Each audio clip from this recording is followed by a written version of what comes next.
দেখো বন্ধুরা, এটা হচ্ছে আমাদের যে বড় বেডরুম আছে তার এদিকে একটা পশ্চিম দিকে আছে একটা বড় জানলা।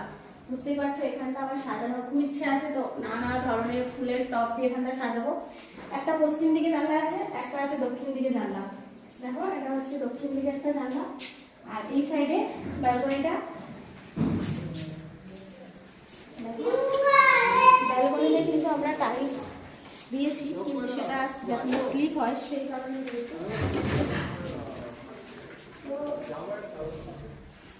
চলে আসলাম আমাদের একটা রুম। এটা হচ্ছে আমাদের দুই মেয়ের রুম। তো দেখতেই পাচ্ছে এখানে টাইলস বসানো আছে, তো এখনো পুটির কাজ বাকি আছে। এইদিকেও কিন্তু একটা জানলা আছে, সেই জানলাটা হচ্ছে দক্ষিণ দিকে। তো এই বেসিনটা এখন কেনা হয়েছে, কিন্তু এখন লাগানো হবে না, এখন অনেক কাজ বাকি আছে। তো অবশ্যই জানাইও এটা কেমন হয়েছে। তো বেরিয়ে পড়লাম এই রুম থেকে। আর এই হলো আমার স্বপ্নের বাড়ি, পুরো ডাইনিং। দেখেছো কত বড়